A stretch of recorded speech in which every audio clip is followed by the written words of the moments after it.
une émotionnalité complète donne une spiritualité parfaite et complète. Pleurer lorsqu'il faut pleurer et rire lorsqu'il faut rire ne sont pas un manque, au contraire, elles font partie de la beauté d'un homme de Dieu ou d'une femme de Dieu. L'humain,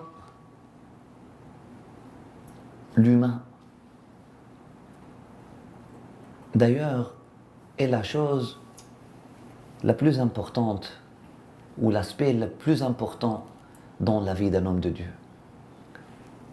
Et si tu côtoies un homme de Dieu et tu ne vois pas et tu n'arrives pas à aimer l'humain en lui,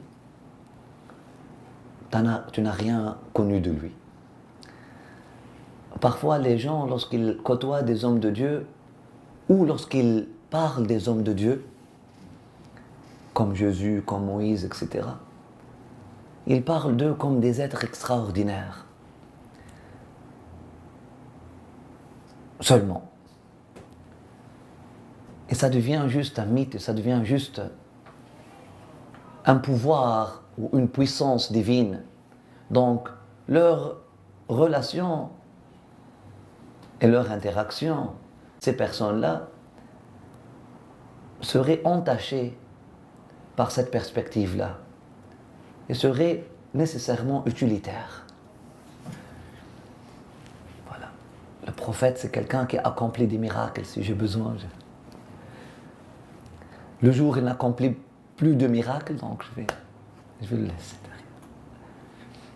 Le cheikh est quelqu'un qui est très parfait, qui est quelqu'un qui fait tout parfaitement et qui parle parfaitement et puis, extraordinaire. Le jour où je ne le vois plus comme ça, je le jette par terre. C'est une conception erronée et limitée.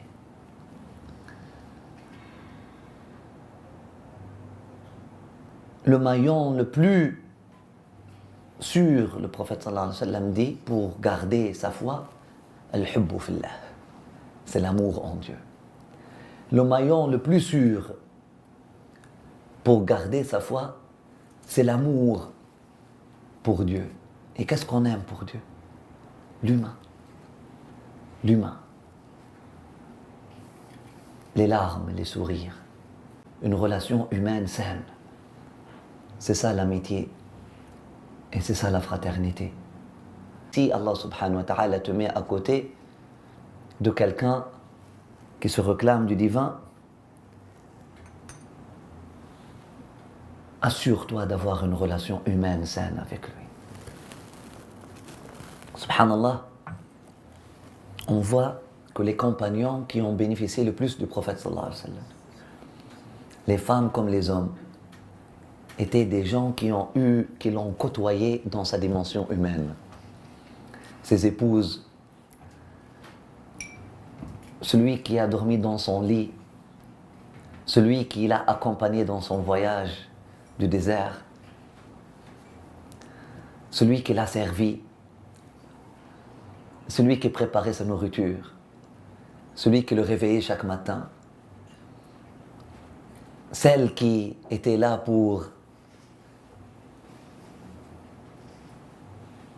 soigner ses plaies, alayhi salatu wassalam, celui qui a dû enlever ses 2 dents afin de sauver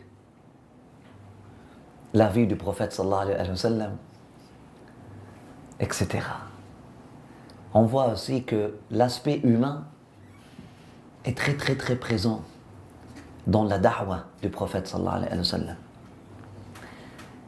Ce n'était pas juste une diplomatie, une stratégie, mais c'était un humain authentique et véritable et vrai. Et c'est ça qu'il faut chercher. Qui nous a dit ou qui vous a dit que cette religion, elle est là pour faire naître des artificiels, des robots religieux?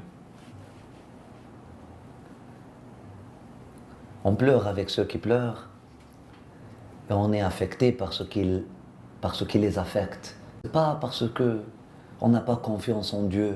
Là, on sait que Dieu est derrière tout, et Dieu est capable de tout faire, sauf que l'être humain, dans sa spiritualité ou qui chemine spirituellement, nous avons toujours dit que l'émotionnel est l'apport du spirituel. Sinon, ton cheminement spirituel serait de la schizophrénie.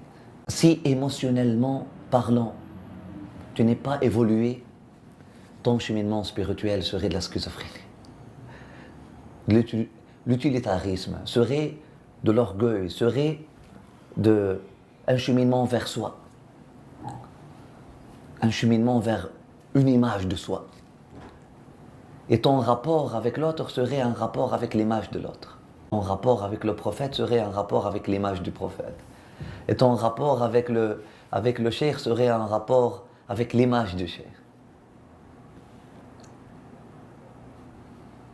Cheminer spirituellement, ça veut dire aussi cheminer émotionnellement. C'est pour ça, sentir la douleur de son frère et de sa sœur, comme si elle est sa propre douleur, est un bon signe. Et c'est pour ça qu'on vous invite à prier, à unir vos prières avec les prières de ceux qui sont dans le besoin. Et unir votre joie et joindre ceux qui sont dans la joie aussi.